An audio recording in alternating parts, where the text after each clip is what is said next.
Welcome to the Sports Resort, the People's Sports Show. Real talk unfiltered. With your host, Derek Jonkins.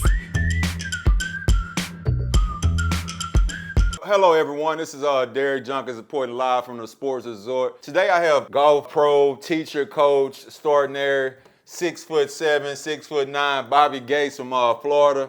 Bobby, you from what part of Florida again? Gainesville, Florida. Florida Gator? No. Oh, he's not a Florida Gator, folks. All right. He's not doing the chop every day. But he's from Gainesville.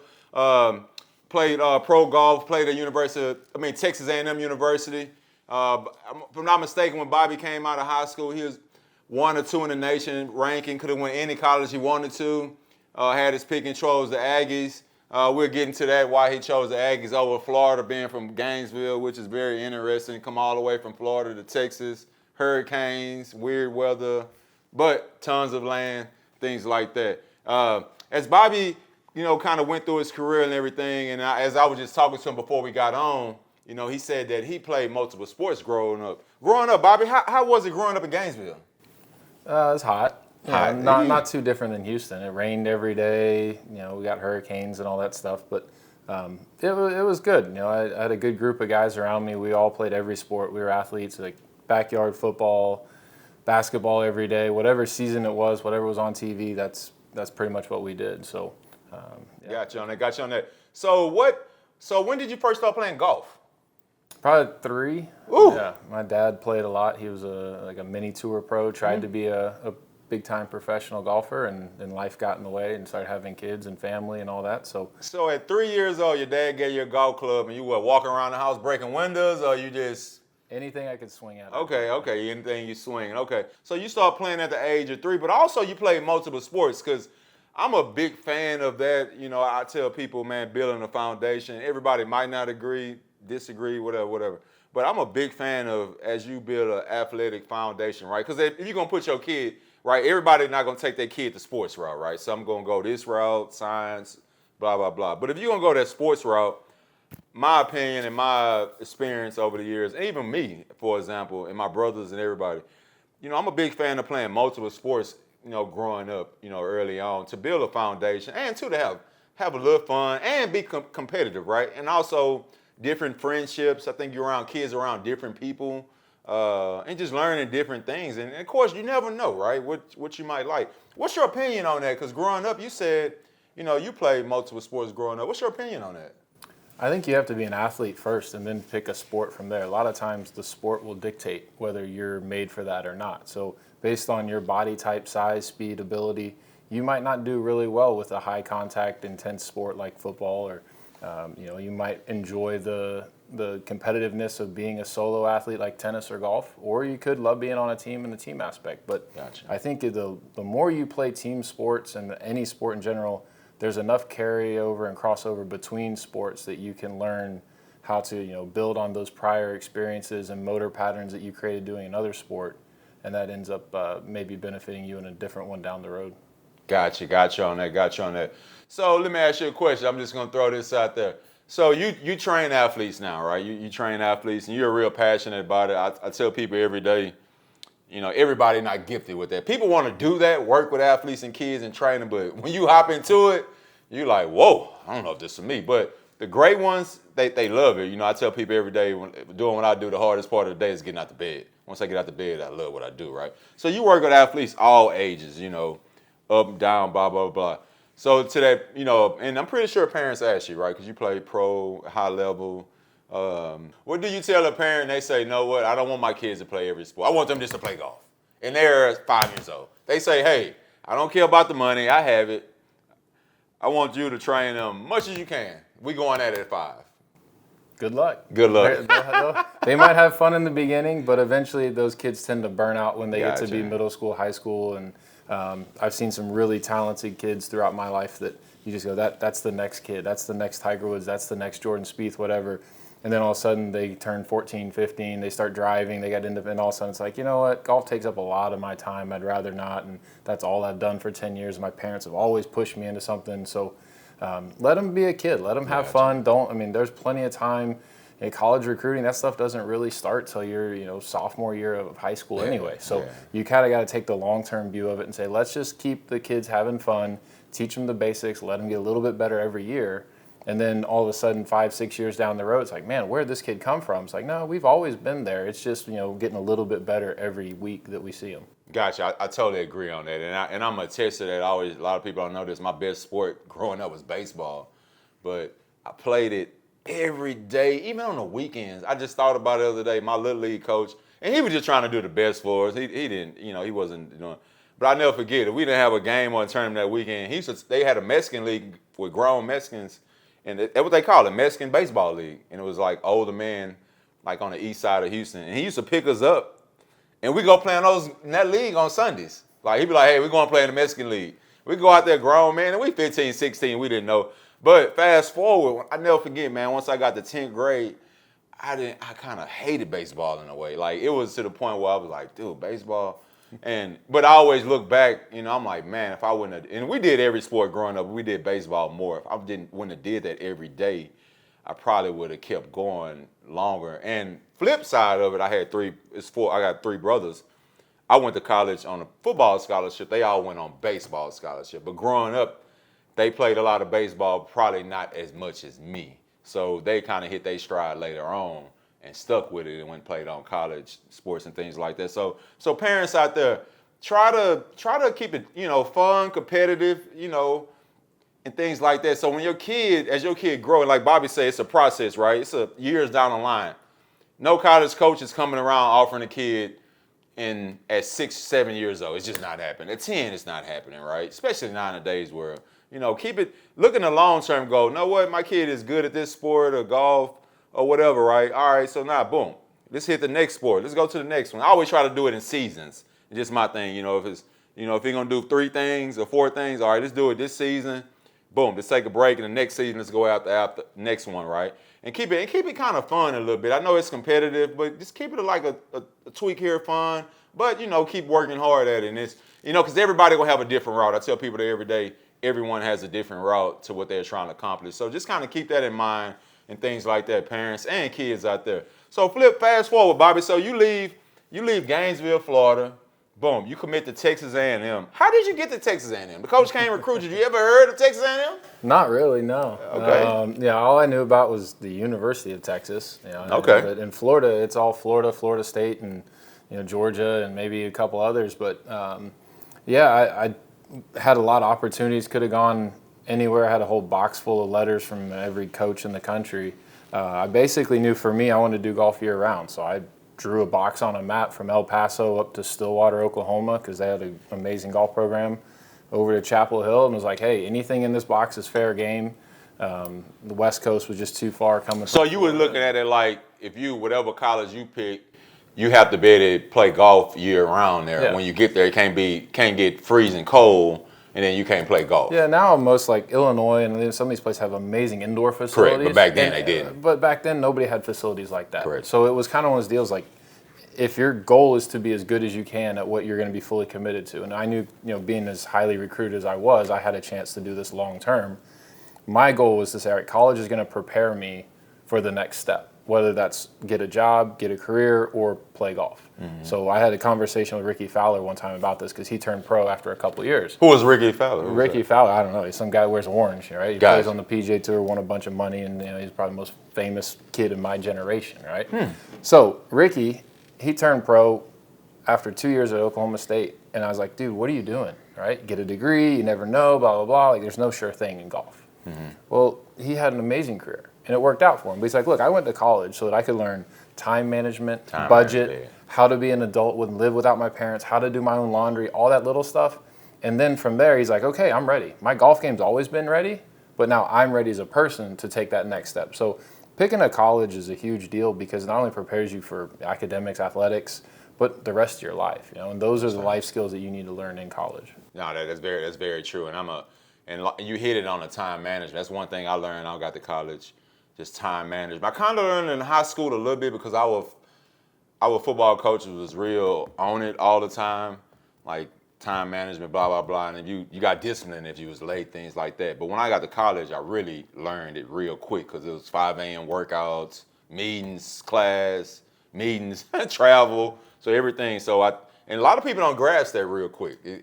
Some people don't. You have to be dedicated to yeah, it. If you you're got to. not dedicated, Yeah, you're going to get washed out fast. Yeah, that's facts there. So you commit to A&M, sign today, boom, boom, you sign, you go to A&M. How was it when you got to Aggieland? How was it? Football is massive there. How was it? It was awesome. It was an awesome experience. Yep. Got you Yeah, on that. they invest in athletics heavily, and so across the board, I mean, you're walking around with some other amazing athletes through track and field and basketball and football and all that, and then golf was okay. It's kind of cool. You're not the cool guy on campus yet, but no, it was really fun to be a part of a big organization like that. So how many years did you play at A&M? 4. 4. So you played there. Boom. Did you graduate from there? Yep. What you got your degree in? I ended in agriculture. Okay. All right. I'll take that. You can plant some grass, some horses and stuff like that. We can figure that out. Hey, golfer, grass. Golf? Hey, you right on there. Hey, it's funny. I just did a soil test with my lawn. I had to mail it to Texas A&M Agriculture Department to send it back to see what I need to put in the grass, which my buddy is an Aggie, and he was telling me, I'm like, dude, we about to do all this. Yeah, man, it's free. Just send it. I'm like, what? Testing dirt? It's a practical degree, right? Yeah, exactly. So, boom. So, after that, you graduated. You graduated. What made you want to say, you know what, I'm ready to go be a pro golfer? I didn't really know. In fact, I had a conversation with my dad I did well in school, and so my last semester, my senior year, I only had to take 1 class. And so I had all this free time, and I was working really hard on my game, and I called my dad, and I was like, look, I don't know if I should go pro or not. Like, I don't know what to do. And he's like, you got to try it. Because if you don't try, then the rest of your life you're going to live with the regret of like, what if I would have tried it? What if I do, So I said, all right, for the next 3 months, I'm going to dedicate myself. I'm going to go all in the gym. I'm going to work out. I'm going to eat right. I'm going to practice everything. I'm going to be diligent with my time. And that's kind of where I started the quality over quantity idea, right? Where I'm not going to spend 7 or 8 hours just because I have it. I'm going to spend 2 or 3 hours and get super focused on what I'm doing and have goals and accomplish those every day. Mm-hmm. And then when I got done with my senior year, we finished nationals, came back, packed up my stuff, and started getting ready for Q school. Got you on that. That's it. So who would you would consider your dad one of the biggest influences in your life on like a lot of the big decisions you made? You lean on him a lot. Yeah, both my parents were really important. My grandparents were highly. That's the same thing with my dad was kind of hardcore, old school, like tough guy, suck it up type of dude. So I couldn't really have like sensitive conversation because he like, all right, man up. Like, so a lot of times I leaned on my grandmother a lot for a lot of great advice, and she would tell you straight up, you liked it or not, straight up. So I always leaned on them a lot. Then my grandpa too, he would just take me places and say, hey, good luck. And he'd sit in the car. He would sit in the car and drink a beer and watch me play. And hey, you ready? Let's go. He was basically my Uber, taking me everywhere. But you got to have both, right? Correct. You have to have a support staff and people pushing you, but then you also have those people that have the real conversation, sit down and be like, look, dude, you're screwing up. You're wasting your talent, your time, and potential. You need the tough love every once in a while. That's how you get better. Yeah, and dealing with kids every day, and you do too. And I was just telling my buddy, I'm like, man, dude, I can't have these. I try to have a tough conversation with some kids or people. They shy away from it. So I come at them different ways now. And I'm like, I got to come at him a different way. Because if I tell him like this, he gonna get sensitive. And, which it's a whole nother subject on that. But I think kids out there, man, just, take criticism. I always say if no one's saying nothing to you, then they might not really care. But if they trying, might mean they care about you a little bit. I always tell people, funny story, I was helping a kid the other day tie his shoes because his shoes kept up. I'm like, dude, your shoes untied, man, come on. I keep telling him he don't know how to tie. So I go to help him. He's like, no, coach, I'm a man, I can do it. And that's the first time he ever talked up for himself. I'm like, okay, all right, okay, I like that. He like, I'm a man, coach. I'm a man, coach. He like 12, he told me that. So I'm like, all right, he kind of gets it now. Took him 100 times to get there. All right, so you go play pro. How long was you on the pro circuit? How is playing pro golf, right? I sit back, normally it comes on Saturdays or Sundays, around noon, I think here. How was it playing pro golf, right? You watch it. No, not me. As I start playing golf, I understand it. But 99% of people don't play golf have no clue. Yeah, it's a grind a lot of the time. I mean, we were on the road 35 weeks a year, so we're always traveling. 35 weeks a year on the road? Yeah. All right, you hear that, young aspiring athletes and parents. 35 weeks on the road a year. You gone. You on the move. You're not sitting at home eating cupcakes. You're on the hustle. You're on the grind. Yeah, and it's not like other sports where you go, you leave on a Thursday night, play your game Saturday, and you come home Saturday night. If you're doing it right, you're gone 8 to 10 weeks at a time and not coming home at all in between. So, the better you get, then you can set a schedule and you can say, all right, I'm gonna play this week, that week, and then take 2 weeks off and recover and rehab, then go back and work on my game and go back out again. You usually don't have that. Most times you're out there Monday, Tuesday, Wednesdays, practice rounds and pro-ams. And then from there, Thursday, Fridays, the first 2 days with the entire field, then they cut the field in half, and only the second half, the top half, keep playing, and they make a paycheck. So you're a lot of time in hotels, a lot of time in airplanes and cars, and then you're practicing Monday, Tuesday, Wednesday to prepare for Thursday, Friday, and then Saturday, Sunday, if you make the cut, you hopefully make enough to cover your expenses and keep going. With that kind of schedule, how did you, besides playing golf, how did you do your fitness? How did you put your fitness in there? On the PGA Tour, we have really, really sweet trailers. They have two 18-wheelers that follow you around. One's a workout fitness trailer, and the other one's a rehab recovery trailer now. So now, from what I hear, they've got cold plunges and saunas and all sorts of stuff. And they always had 2 or 3 guys in there to do massage therapy, stretching, all that sort of stuff. Okay. So now it's up to you to go utilize that. Yeah, you have the option to do it. Most courses and gyms, they have some sort of workout facility. But towards the second half of my career, I actually hired people that would travel with 6 or 7 guys, and so we'd all basically pay a guy to be our physios and our massage therapists. Gotcha. So I got you on that. That's a good thing on that. So how many years did you play pro? Turned pro in 2008 and then retired in 2018, so about 10 years. Oh man, that's a nice career though. Yeah. So boom, fast forward, you're on a pro PGA circuit. Bobby Gates, 6'7", whatever. Was you the tallest guy on the circuit? Yeah, I was probably up there at the time. I was about to say, I can't think of nobody else taller than you. All right, so everybody probably asks you, hey, you play basketball? What is this guy doing out here is he playing basketball? Boom. No, I'm messing with you. All right, so boom, you fast forward 10 years, golf, you retire, you got your family, you got your kids. Was they one of the reasons you retired, to be with your family and kids, you think? Yeah, so I had 2 hip surgeries over that time. Oh, you had 2 hip surgeries. And then my back started acting up. So after my hip surgeries, I started to learn more about my body, realized I had some swing issues that were a result of my hips being messed up.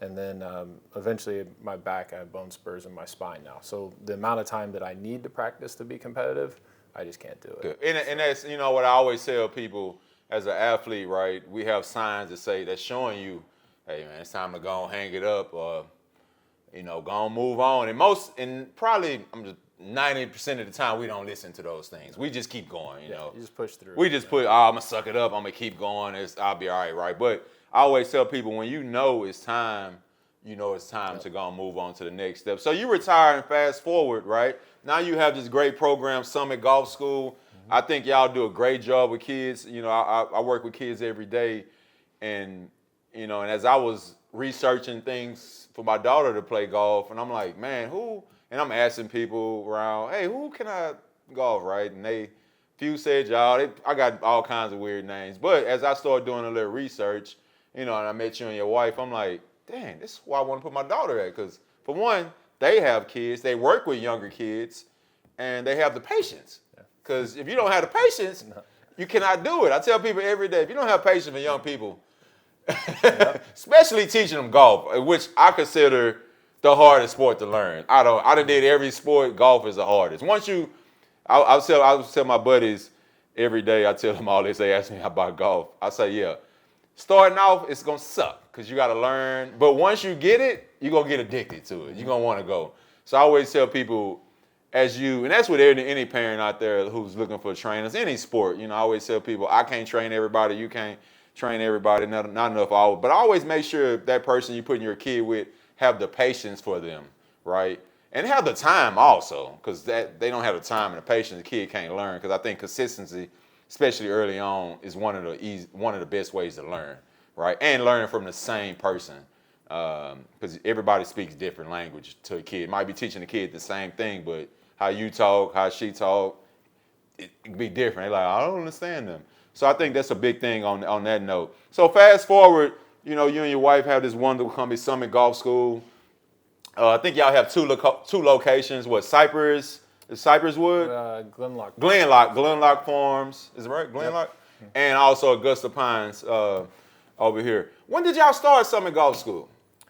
Summit was rebranded in 2017. So there was an existing company there with an instructor, and then he left for another opportunity. And so at that time, we kind of took the opportunity to rebrand the company. And Summit was just kind of a natural term that we liked. And from then on, it's been growing and getting better. And we keep adding programs and kids, and it's been a lot of fun. Yeah. So you consider every day once you probably get out the bed, get with your daughters, grab your dogs, feel like that's one of like your joyous moments out the day going there every day? So when I retired from playing golf, I didn't want anything to do with golf. I was like, I'm done. I've given 30 years of my life to this stupid sport. I'm out. I want to go do anything else. And I didn't want to work nights. I didn't want to work weekends. I just want to be with my family. I got 2 little kids and my wife. And so for about 6 to 8 weeks, I just kind of sat around like no ambition to do anything. And then I was like, I have to do something. So you were sitting at home watching Sanford and Son every day or something? Pretty much, yeah. You got to do something with my time. So I ended up working with a friend. He has a steel company. So I ran a steel company for about 5 years. Okay. And then with kids and everything, it was a long commute. And I said, I'm going to stop doing that. I want to do what I love. What am I passionate about? What do I enjoy? What's going to, once I do get out of bed like you, what's going to make me happy and keep me going? And I was like, I just said, I got 30-something years in the golf industry through competitive golf and experience in this. It'd be a shame to not pass that on to the next generation, right? So like what you said earlier, if we don't ever pass and share this knowledge, then it dies with us. And that's a pretty big shame that we've learned all this stuff and spent hours of time toiling away, making all these mistakes. And if I can help save a couple of people from making those mistakes, then it's totally worth it. Yeah, I totally agree on that, man. That's how I look at everything I do. Like if I don't pass it to somebody else, I'm like, I done did everything. I done made some of the craziest mistakes versus some of the best ones. But it was a coach or someone in my life, mentor, whoever, told me right from wrong. And I think kids need to hear that more and more and more every day as they kind of go. Boom. So you retire, you have Summit Golf School. How many coaches do y'all have there? About 13 now. Ooh, 13. So y'all have programs y'all offer. What all programs do y'all offer? We have classes and clinics for kids. Mm-hmm. So like the 12 and unders, about age 6 and up to 12, we usually take them, and it's a fun games-based way for them to learn the game of golf because there's so much technique and stuff that goes onto it, but it gives them a way, like you said, repetition and continuity of every week they come on the same day, they learn the basic skills, they do it in a games-based setting with other friends, and they really enjoy it. So you add the competition, you add the fun of it, and then they learn the basic mechanics and fundamentals of golf in there. And then we offer private lessons for beginners, professionals, adults, kids, everybody, and that's just kind of one-on-one. And then we do group settings where we have group clinics, group classes, and corporate outings as well. So gotcha. So if someone wanted to look it up, they would go SummitGolf.com or SummitGolfSchool.com. SummitGolfSchool.com. And the same thing on social media. Yep, Instagram, all that stuff. And also, you got a website, BobbyGates.com, right? Bobby Gates Golf. Yeah, BobbyGatesGolf.com. I kind of found it as I was searching through there. So, they have wonderful programs. I tell people I don't never co-sign nobody unless they solid. They're just me. I just don't do it unless somebody gonna give me a lot of money. And I'm just joking. I just don't do that. I hold a lot of pride in myself. But on the recruiting side of it, Bobby, so y'all dealing with kids come to y'all, right? Parents ask your advice on recruiting, things like that. And tell you the truth, as I'm kind of diving into the golf world, I've trained other golfers, but most other golfers I trained, they was already in college, right? I had Shannon Fish, had some other, they was already who they was, right? So I wasn't really tuned in on recruiting. And I get it now, some people asking me how to golf recruit, which I have no clue, right? Yeah. And a lot of people out there have no clue how golf recruiting works. How does golf recruiting work? They change it every few years, the rules and all that. I mean, NCAA's, So I just show up with my son and say, hey, we're going to go kill this tournament and what? How does it work? It's just like every other sport. The better you play, the more recruiting you'll have thrown your way. So if you play well in tournaments, the main thing is you start learning how to play tournaments when you're younger. Then you advance up into the next level of those and then eventually work your way into the national scene. And And college coaches following those tournaments? Yep. So we have a process that we use with all of our students where we give them all the information, including like coaches' emails and phone numbers and everything. Say, here's how you write a form letter to them. So you're giving, okay. So you're giving parents the information, the dialogue, and the, hey, this is what you need to do, blah, blah, blah. Okay, because it changes, but at the end of the day, the timeline changes, but the actual recruiting itself, I mean, you always want to be reaching out to coaches. You always want to be putting your name out there because when you do start to play well, you want them already following you. You don't want to all of a sudden, because a lot of mistakes that people make is, well, I'm not shooting good enough scores for them to care. I'm not going to send anything out until I start playing better. Well, I'm not going to. Well, that might be too late, right? Get out there, get on their radar and say, hey, coach, I love your school. This is my dream, da-da-da-da. And I really want to get to know you. Here's my information, whether you can or can't respond. I totally understand that's part of the process, but here's my schedule for the upcoming days. Here's what I'm planning on doing. I'd love to connect with you if you have time at some point, and then follow up with them, right? Don't just send one email and then be like, well, hey, yeah, sorry, I mean, kid said he was interested, but obviously he's not. Stay persistent with it. Say, hey, coach, I'm playing better. I'm working on my game. Here's where my latest results are, and then send them your schedule. Say, hey, here's where I'm going to be. Here's what I'm going to be doing, and then show up to those. Yeah, right? I totally agree with that. And that's a lot of things I tell kids too. Don't wait all of a sudden because, like you said, it might be too late. Especially now with the rules changing, every sport you only have so many. And I always try to tell them use social media also because, if you play golf, for example, I shouldn't go to, Joe Golf at Joe Golf Instagram page. You got no golf on there. And you talking about you want to play golf in college. If I'm a coach, I'm looking at like, I don't know if this kid really loves it. Is he just playing golf because his dad or mom tell him? No. So, my advice to kids out there, use your social media. It's free. It don't cost nothing. It don't cost you. You don't have to do a subscription. Instead of going on there dilly-dagging, hey, if your name is Joe Golf and you're in high school, post your golf stuff, post your workouts. Let that be your resume. I always tell people that's a resume for you right there. If I go on your Instagram or Twitter or whatever, I should see, if I'm a coach, if you reaching out to me, hey, coach, this is my ads, because they on the forums now, they all got those forums now, all the colleges where they asking you who your Instagram is, what's your Twitter. Like I was talking to my buddy last week at University of Alabama, his job is to go look up social media accounts and see what they post, what they doing, make sure it's a good fit. So I'm like, put that on there, right? Have the videos, right? That way I can see. And two, if I'm a college coach, I want to make sure you're a hard worker. So when you come here, if you got to work out at 5 a.m, this grind not going to get to you because this becomes a grind. Now you got class and competition, right? Like you say, you walked on A&M, campus, it's competition now. Everybody there, I don't know, but everybody might have been the one of one, right? And I think I've seen some college coach say that the other day, I got a bunch of guys on the team. Everybody's number one where they was from. So now we all on the same team. Now let's see, who want to compete and things like that. So parents and kids, make sure you're using, those resources. And I always try to tell a lot of coaches and trainers, give kids information because I think that's one of, besides training them, I think that's one of your biggest parts of your job is to give them information if they want to do college, pro or whatever. Give them information that they can use. It's nowadays it's real easy to get. It's not hard. Give it to them. Have a sheet or something, or be on a group text with the parents. Hey, this event coming up. I think you should go to that. Or it's time. Make sure you next week email, reach out to these coaches, follow up. Follow them on social media. I tell kids and parents now. Every coach has a social media page now. Them days are over with. Don't have it. Everybody has an Instagram, Twitter. Facebook is even a great tool now.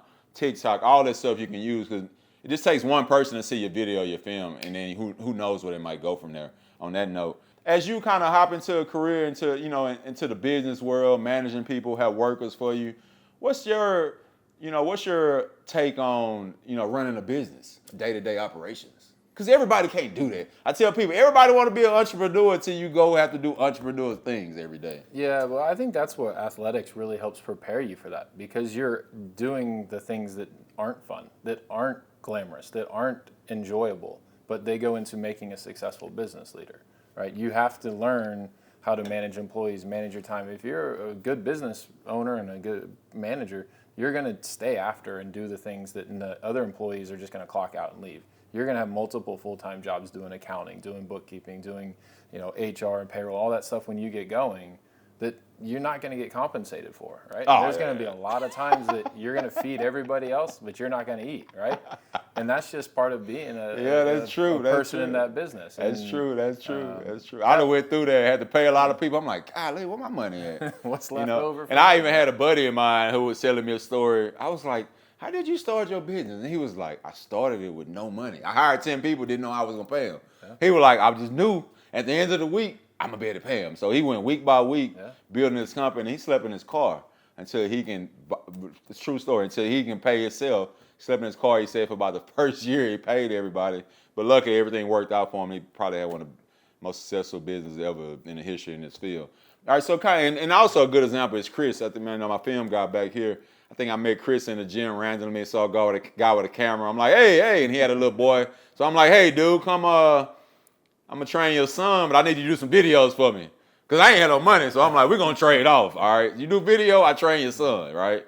He's like, cool. And this was, 10 years ago, and me and Chris have been around, we've been a lot of places together doing some of the most crazy stuff. We told people what we did, where we've been. They'll probably think I'm lying to them, but it's a true story, so, and we've been friends ever since then. But life's a relationship business, right? Yeah. It doesn't matter what industry, what you're doing, how you're doing it. It's all about meeting people and connecting, and those connections years down the road, they might need you. They might call you. They might refer you to somebody. They go, whatever happened to that guy? I look you up, go, well, I didn't realize you were here. Let me call him up. That's true. And that's where, throughout my life, I've been really lucky with meeting people. I don't know how, why, or what, but it just is I've connected with people. I've been able to stay in touch with them. And then golf, it's a small world, right? Most athletes, they go through their life and they have a finite lifespan in their sport, and then they go do something else. Mm-hmm. Golf's one of those sports you can play till you're 80, 90 years old, and competitive golf's the same way. But if you start when you're 18 to 22 years old, and you build that Rolodex of people for every pro-am you meet, every time you go play golf, you get to find out that you're with doctors, lawyers, judges, businessmen, all these people. That's what they do to get away from their job. So I always had a rule when I was on tour. We had to play pro-ams 2 or 3 times a week. I'd always say, look, I know you're here to play golf with me and have fun, and you're entertaining your clients and all this stuff. And they're like Fortune 500 CEOs. So I know I'm here to entertain you, but I don't want to talk about golf all the time. And you probably don't want to talk about your business all the time. But for every question you ask me about my life and golf and everything I'm doing, I get to ask you one about your business. And so I'd always have the same few questions, kind of like you're asking me. Well, what made you successful? If you could make one decision in your life differently, what would that be? What got you down this road that you're on now? And how did you get there? And what was the most influential person in your life? All those things. And when you start to meet these people and figure out, wow, that guy's the CEO of this major bank. All right, well, how did you get into that position? You don't just walk in one day as a 32-year-old and be like, hi, I'm the CEO, right? You had to work with it. Well, what got you there? What did you do differently than the next guy? And then how did you stay there? For some of these guys have been there for years. You fought for board seats. You fought for how did you do that? So Phil Mickelson's always been the best about that stuff. Phil goes and does an outing. They give him a brochure packet of every person there. And so he walks out there. He's fully armed with all these questions to ask you about your life. And you're like, how do you know my son's name? I didn't know. How does that happen? Right? But that's what professionals do. And if you start doing that throughout your life and approach it a similar way, whether it's in your business, in your academics, your athletics, whatever that is, if you treat it like it's a business, you're going to be successful. That's true. And then from there, it's just about maintaining those relationships and cultivating. That is true. That's just how I do. Because when I moved to the Woodlands, I moved out here not knowing nobody. Yeah. But by now myself. You got 100 people you can call, right? I didn't know one person. I'm like, what am I doing? I met one guy at Parsons, and I'm like, dude, I need to rent something, man. He was like, I got a house that you can rent. I'm like, where? Because growing up in Houston, if you grew up on the south side of Houston, you never come on the north side, vice versa. It's a long way. Man, I was out here, and this is before navigation, so I'm lost. I'm like, what am I doing with my life? I just took a hump, though. I'm like, let's see if it works, and it kind of worked. And and that's like one of my clients said to me, man, you can talk to anybody. I'm like, I don't know, just me. Just how my grandmother was. She'd talk to anybody. She'd just have a conversation. You'd be like, where is my dad? If you're personable, though, and then they want to have a conversation back, but now, though, I think after being in the golf industry for so long, and now having our golf academy, you never know who's going to walk through that door, right? No, you never know. So you always are friendly. You're always approaching them that you've known them for years, and then they become like family when they have been there for a while. And then that's true. I send people your way, you send people to us. But then you have a whole like reciprocity program with everybody you know. You go, I know a guy for that. Here, call this guy. He'll take care of you. Yeah, that's true. And you get to have those relationships. But Yeah, you'll never have that if you don't open up, if you don't talk, if you don't engage with people.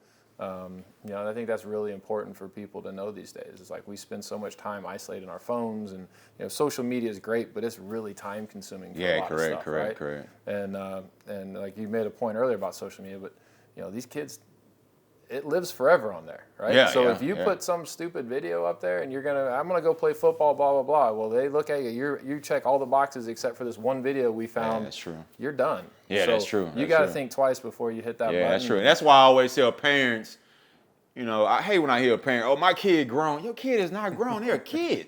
Your kid, not you. He or she staying with you. You paying all the bills, paying for everything.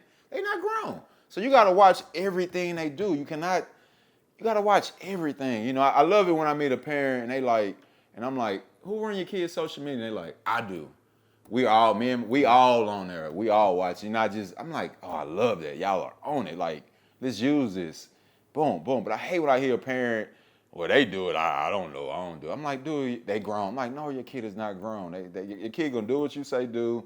And you have to watch that because that's so important. Like you say, once you put it on the internet, it's there. Yeah. It's not going nowhere. I don't care if you delete it. You lock the ID, your password, none of that don't matter. It's on there. So I think I think just my opinion lately, I think a lot of kids and got better at it. And of course you still have some knuckleheads out there, but I think a lot of kids and parents have got better at monitoring because now they see how powerful it is and what it can do to you. But so parents and kids, man, make sure you're watching what you're posting. Because once you put it on social media, it's on there, right? And, like Bobby said, make sure when you meet people, you're interacting with them and you're talking, not on your phone all the time. And you meet, because I always say, like Robbie said, relationships are huge, man. That's how I became who I am off a lot of relationships, people vouching for me. I'm pretty sure Bobby, same thing. So make sure everything you're doing, especially you're at events, talk to people, hey, interact, get some information. Get a phone number, like he's saying. Phil, how you pronounce the last name again? Mickelson. Yeah. Mickelson. I already knew who was at the tournament. Knew everybody. Which people like, dang, this dude like on it, right? So now them connections he meet, it's gonna keep moving on, to the next thing because you just don't ever know who knows who. I always tell people, sometimes you can know everybody, but sometimes it's about who know you, right? Who can vouch for you? Because I think that's big too. Like goes no different. You said referrals, right? Oh, I know such and such, right? So that person telling that next person about you. Oh yeah, reach out to them. I do that every day. Somebody asks me for something, and I say, hey, this person is great at it. I think you should probably give them a call. Now, if it works out, it's on that land on there. But man, Bobby, on another note, I see that with y'all programs, y'all do a fitness there, also golf fitness, which I think is great. I know that was one of the great things when I first started playing, got into y'all program. Doing the fitness, I thought that was pretty cool. I think it's a great service right there to offer. You can come actually grab the club, see which one works for you. Because to tell you the truth, I had no clue before then. Well, not everybody's the same size and speed and all that. So having properly fit equipment, things, and for parents too, it's one of those things like your kids as they grow, right? They can't use the same golf clubs. Like you wouldn't leave your kid who's got a size 11 shoe and a size 6. Gotcha. It just doesn't work. So normally, which I can't remember the name of the company. What companies y'all normally work with on the fitness side of it? We do TaylorMade, Titleist, Ping, and Callaway. Okay, cool. So cool. pretty much the 4 major manufacturers, and that allows us to fit almost every golfer. Gotcha. Right? We've got from beginner clubs all the way up to professionals that use all these clubs and all those top brands. So we can cover the entire spectrum out of those. Gotcha on that. So on the flip side of it, you have 2 daughters. Were they playing golf? They like, my parents are golf. They like, my parents are weird talking about golf. I want to go eat some ice cream, Dad. Pretty much, yeah. We try and bribe them. So we'll let them go out and hit some balls and then try and offer them. I do that with Quinn. And she'd be like, I want to go eat ice cream. I'll be like, we're going to hit 2 balls today. Yep. She got a lot better, but it used to be ice cream, which now who knows what it is. It used to be ice cream in Target. I'm not sure what it is now. Who knows when I wake up tomorrow what's the thing, man. But appreciate you having on, Bobby, man. Like I say, man, I always try to give people information out there. I always look at it if I can change one person's life. Can't touch everybody. Unfortunately, wish I could. If I could change one person's life, give one person one family some information to take home and say, you know what, boom, I got this information. I heard Bobby Gates, heard Derek Junkins, or Summit Golf School was right there, you know, because you never know. Someone might be like, man, I live right by this place. I didn't even know it's here, right? I always tell people, I didn't know it was there until a year ago, and I drive through that neighborhood every day, almost. So I always tell people, sometimes you don't know, you need information and help, you know, with that. If, you know, the next kid can say, you know what, man, when I go to practice tomorrow, I'm going to videotape my golf swing, and I'm going to put it on my social media page, right? Even if it's not the best, but I'm going to show a progress, right? I know as I grow, it's going to get better. It's going to get better. It's going to get better. And two, you're building your resume up. And also, giving kid information on scholarships, how it works, how college coaches are the recruiting process a little bit. I know you said you couldn't win any school you wanted to coming out, which not everybody's going to do, but that's a great thing. And you went from Florida to Texas A&M, you know, which was a big step, but you did it. You know, I always tell parents, the school and kids, the school right next to you might not be the best fit. The best fit might be, you know, miles and miles away, vice versa. Support system, you had a great support system. Everybody don't, but I always say, if you have some people giving you great advice, try to lean into them from help. Because I always tell people, man, to make it to the top, it takes a village. Okay, I mean, it's very few people that say they made it on their own. I don't know nobody that said they made it on their own. Some people say that. I don't believe in that. I think you have other people that's helping you along your journey. I know I did. I always tell people it starts from the little league coaches. I always say they are very important because that's the first experience the kid has at a young age with sports, that young coach. And it goes up. Everybody has a role in a young person's life to be successful as they go up, man. But appreciate having you on, man. No Thanks, man. Hey, Bobby Gates signing off, man. The biggest golf player in the history of golf, 6'7". I don't know why this guy. He played basketball, I think, in 19 something. But as he kind of became on, he became a golf player. One of the best in the country, man. Look him up. I always say it's good to talk to people who've been there, done that, and also that's giving back to the youth today. Peace out, man. Y'all have a great day. Peace.